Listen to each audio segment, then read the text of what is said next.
Hello दोस्तों, मेरा नाम अमोद कुमार है। मैं सेक्शन ऑफिसर हूँ। मैं आपके लिए एक छोटा सा वीडियो लेकर आया हूँ अर्नड लीव पे। जो लोग एलडीसी के एग्ज़ाम की तैयारी कर रहे हैं उनके लिए ये वीडियो काफ़ी इम्पोर्टेंट होने वाला है। तो आइए शुरू करते हैं। और सबसे पहले हम जानते हैं कि अर्नड लीव का इंटाइटलमेंट कितना है। तो जो अर्नड लीव है उसका इंटाइटलमेंट एक साल में 30 डेज का है। 30 डेज जो है एक साल में हमारे अकाउंट में जमा होते हैं।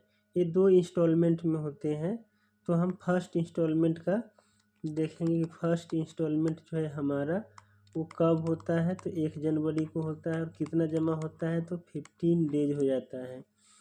ये जो लीव है वो एडवांस में ही क्रेडिट हो जाते हैं। जैसे 1 जनवरी को जो क्रेडिट हो रहा है वो जो फर्स्ट हाफ ईयर है उसका 1 जनवरी को क्रेडिट हो रहा है, जबकि सेकेंड हाफ ईयर है उसका 1 जुलाई को क्रेडिट हो जाता है। तो जो सेकेंड इंस्टॉलमेंट है वो कब हो जाएगा, 1 जुलाई को हो जाएगा। और कितना होगा, वो भी 15 डेज होगा। तो ये है इंटाइटलमेंट। इसके अलावा हम एक और चीज़ देखेंगे, वो क्या है, तो वो है कि जैसे किसी गवर्नमेंट सर्वेंट का ट्रांसफ़र हो जाता है, क्या हो जाता है, गवर्नमेंट सर्वेंट है वो ट्रांसफ़र हो जाता है तो उसके लिए उसको मिलता है ज्वाइनिंग टाइम।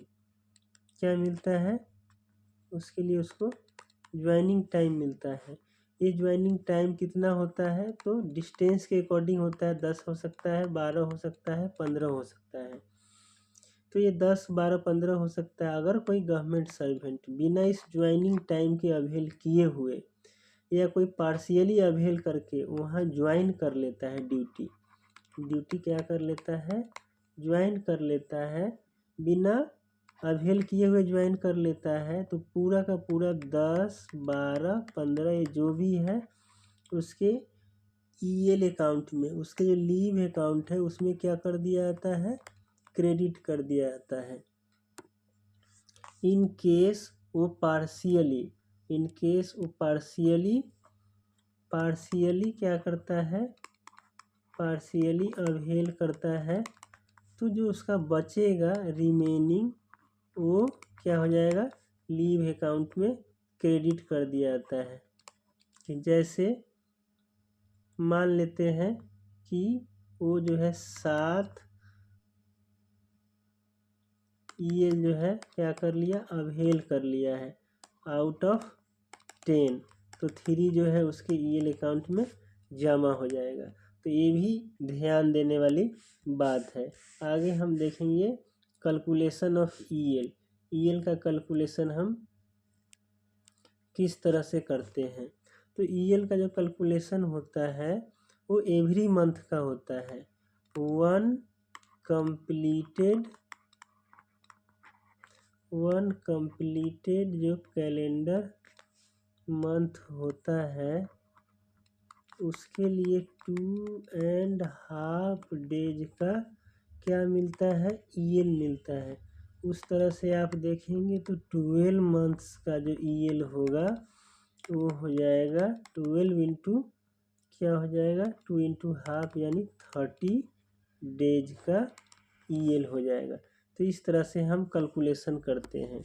इसमें जो है एक चीज़ याद रखने वाली है, वो ये है कि मान लीजिए कोई गवर्नमेंट सर्वेंट है और वो जो है रिटायर हो जाता है या रिजाइन कर देता है या उसकी डेथ हो जाती है, तो उस केस में उसको कब, किस डेट तक जो है उसको ईएल मिलेगा, 2.1/2 के रेट से मिलेगा।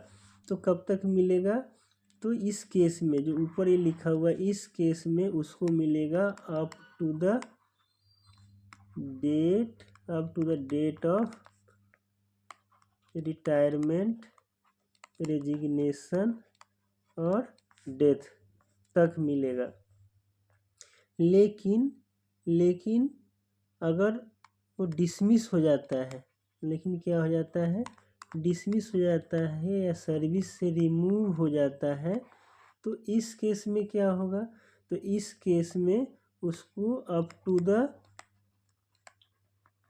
डेट ऑफ डिसमिसल या रिमूवल नहीं मिलेगा। कब तक मिलेगा इसको, तो मिलेगा इसको प्रीवियस मंथ तक। कब तक मिलेगा, प्रीवियस मंथ तक इसको मिलेगा up to the date of previous calendar month, यहाँ तक मिलेगा उसको। कैलकुलेशन ऑफ ईयर समझ में आ गया। ये जो है काफ़ी अच्छी चीज़ है और एग्जाम में पूछते हैं, इसको ध्यान में रखना है। आगे बढ़ते हैं कैलकुलेशन ऑफ ईयर समझ लिए। अब देखेंगे हम रिडक्शन ऑफ ईएल कि किस तरह से किस किस केस में ईएल का रिडक्शन हो सकता है। तो दो केस में ईएल का रिडक्शन होता है। पहला केस है हमारा, कौन सा केस है, पहला है ईओएल, कोई अवहेल करता है उस केस में, और दूसरा है डाइज नॉन के केस में। ये दो केस जिसमें ईएल का रिडक्शन होता है। तो पहला जो है क्या है, पहला क्या है, ईओएल है। इसको एग्जाम्पल से समझते हैं, मान लेते हैं। और कितना रिडक्शन होगा, तो जो रिडक्शन होता है वो होता है ईओएल अब्लिक डाइजनोन, जो भी होगा उसका 1/10 इतना रिडक्शन होगा। एग्जाम्पल एक लेते हैं, उससे समझते हैं। मान लेते हैं कि 1 जनवरी को किसी के खाते में 15 ईएल क्रेडिट हो गया।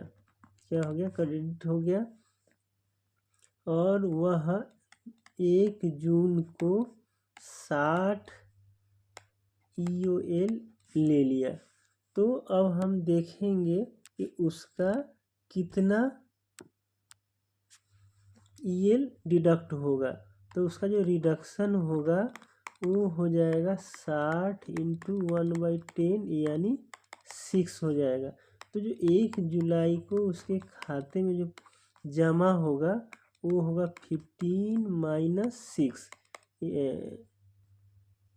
15 माइनस क्या हो जाएगा 6 यानी हो जाएगा 9। उसके खाते में 1 जुलाई को 9 ईएल ही क्रेडिट होगा। आपको कॉन्सेप्ट क्लियर हो गया होगा। आगे बढ़ते हैं और आगे देखते हैं मैक्सिमम एक्यूमुलेशन। मैक्सिमम एक्यूमुलेशन कितना होता है ईएल का, कितना तक मैक्सिमम खाते में क्रेडिट हो सकता है। तो जो मैक्सिमम एक्यूमुलेशन है वो है 300 डेज। इससे ज़्यादा एक्यूमुलेट नहीं होगा। जैसे उसके खाते में, मान लीजिए कि किसी के खाते में ईएल जो है 286 ईएल उसके खाते में है, और 1 जनवरी को 15 ईएल उसके खाते में और क्या हो गया, क्रेडिट हो गया। तो उस केस में क्या हो जाएगा, उस केस में उसका हो जाएगा, कैसे दिखाएंगे, तो उसका हो जाएगा 300 + 1, इस तरह से दिखाएंगे। यानी 300 के बाद जो भी ईएल बचेगा उसको हम सेपरेट लिखेंगे। और जब वह मान लीजिए जब वह जैसे ईएल ले लिया 5 डेज का, तो पहले जो उसका 301 था, पहले ये वाला एडजस्ट होगा, उसके बाद इसमें से माइनस करेंगे तो इसका हो जाएगा 296। अगर वो नहीं भी अगर जो है ईएल अवेल करता है तो ये लैप्स हो जाएगा और इसके खाते में 300 डेज ही रहेगा। और जब नेक्स्ट टाइम जब इसका क्रेडिट होगा तो फिर 300 + 15 हो जाएगा। तो इस तरह से रहेगा। आगे देखेंगे मैक्सिमम सैंक्शन। मैक्सिमम सैंक्शन हम कितना कर सकते हैं। तो जो मैक्सिमम सैंक्शन है एट ए टाइम, जो मैक्सिमम सैंक्शन है एट ए टाइम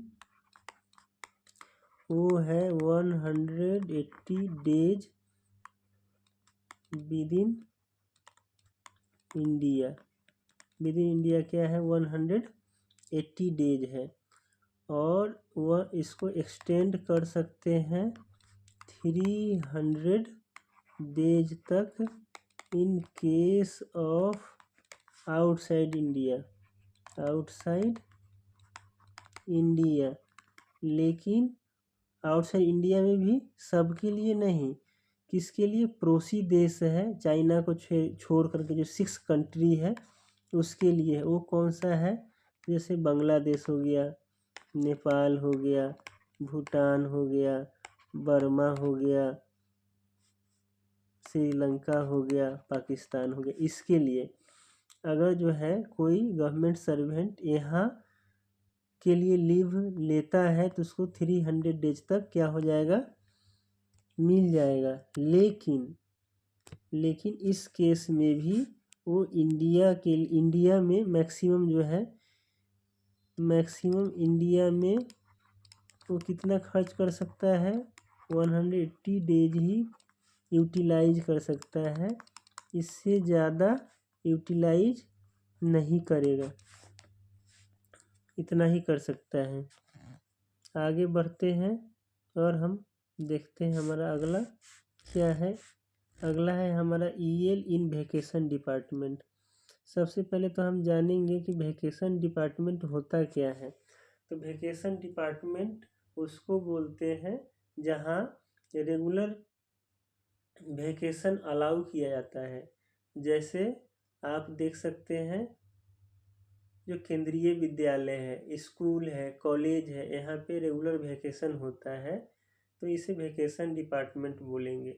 और यहाँ किस तरह से इनका लीव रेगुलेट होता है उसके बारे में दिया हुआ है। तो इनका लीव भी 2 स्पेल में क्रेडिट होता है। जो पहला जो स्पेल है इनका वो 1 जनवरी है और कितना होगा, 5 EL होगा। जो दूसरा स्पेल है वो है 1 जुलाई और कितना होगा, 5 EL होगा। और जो है कोई अगर वैकेशन अवेल नहीं करता है, वैकेशन अवेल नहीं करता है तो उस केस में उसको कितना मिलेगा, 30 डेज का EL मिलेगा, जिसे सबके केस में मिलता है। अगर वो पार्शियल क्या करेगा, पार्शियल करता है, सम पोर्शन जो है वैकेशन का अवेल करता है, सम पोर्शन, तो उस केस में क्या होगा, सम पोर्शन अवेल करेगा तो उस केस में क्या होगा, इसको जो 10 डेज का तो मिलेगा ही मिलेगा जो इसको मिल रहा है ईयरली, उसके बाद एडिशनल भी मिलेगा। वो वो जो है 20 डेज EL का प्रोपोर्शनेटली मिलेगा, लेकिन मैक्सिमम 30 डेज से ज़्यादा नहीं हो सकता है। इसमें एक चीज़ याद रखने वाली बात क्या है कि इसमें जो 1 ईयर होता है वैकेशन डिपार्टमेंट में, वो 12 मंथ्स ऑफ एक्चुअल ड्यूटी होता है।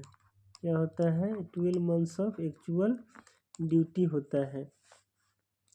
इसमें जो वैकेशन वाला है मंथ, वो मंथ जो है EL के लिए काउंट नहीं होगा। ठीक है, तो EL का जो वीडियो है हम यही समाप्त करते हैं और आशा करते हैं आपको ये वीडियो अच्छा लगा होगा। बहुत बहुत धन्यवाद, थैंक यू।